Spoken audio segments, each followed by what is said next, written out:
Le prix de ma réussite par Les Chroniques de Andy et Si. Épisode 10.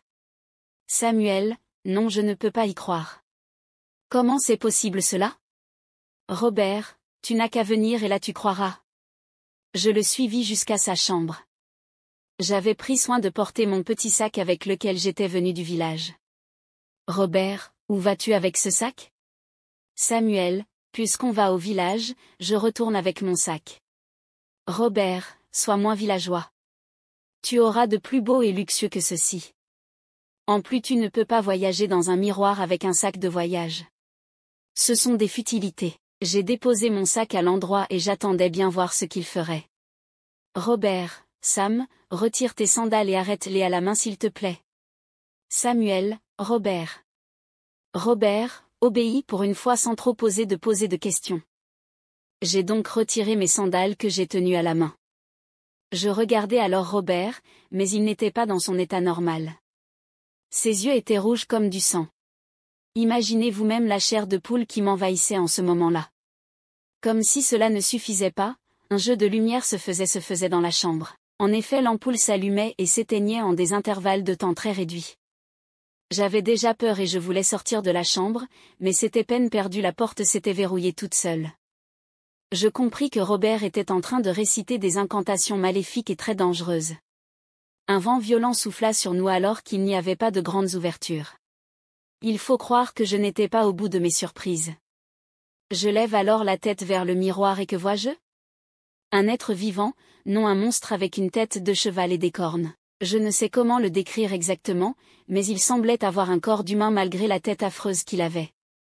Je le placerais dans la catégorie des chimères. C'était la première fois pour moi de voir de telles créatures. Longtemps par le passé, ma grand-mère nous racontait des histoires d'horreur où on rencontrait ces êtres bizarres dans la nuit. Des histoires qui nous faisaient peur à l'époque. Et j'étais là à présent devant un tel être ou alors je le voyais à travers un miroir. Lorsque ce mythe démon ouvrit la bouche, j'eus comme l'impression que sa voix résonnait sur toute l'étendue des locaux résidentiels tant j'étais apeuré et sa voix était aussi imposante que le bruit d'un tonnerre. Retour au présent. Mon père, j'ai l'impression que je vais avaler ma langue. Aïe. Aïe. Père Pierre, c'est le démon qui veut t'empêcher de parler mon enfant. Je vais mettre l'huile d'olive sur ta langue et elle sera déliée et libre de toute parole. Quelques instants plus tard. Recevez mes stories dans votre boîte email aussitôt que je les publie. Le démon s'adressa à Robert pour lui demander pourquoi ce dernier l'avait invoqué. Moi, pourquoi m'avez-vous invoqué? Robert, grand démon gardien du passage du 8e pont d'or mystique, nous avons besoin de tes services. Nous voulions que tu nous laisses aller dans un village à travers ton pont. Moi, Tu as de quoi payer? Robert ferma la main, puis l'ouvrit à nouveau et il y avait 2 petites pièces jaunes. Au lieu des simples humains, cela peut représenter de simples pièces sans grande valeur, mais dans le monde mystique, cela peut représenter des choses de très grande valeur comme des âmes. En gros, ici Robert avait sacrifié 2 âmes dont je ne connaissais pour qu'en échange, le démon le laisse passer. Robert, voilà 2 belles récompenses de valeur. Le démon jusque-là qui était resté à travers le miroir réussit à sortir sa main dans le monde réel pour récupérer l'échange de Robert. C'était surréel ce à quoi j'assistais. Le miroir montra aussitôt l'image d'un pont doré qui sembla se dessiner vers une destination lointaine. Je vis Robert reprendre son apparence normale. Robert, Samuel, on y va. Entrons dans le miroir. Vous avez bien suivi, nous sommes entrés dans le miroir comme toute personne qui traversait un simple portail. Sauf que là, il ne s'agissait guère d'une barrière ordinaire. Nous étions déjà dans un monde métaphysique qui va bien au-delà de ce que le monde visible puisse imaginer. Je vis des choses dont je n'aurais jamais dû voir.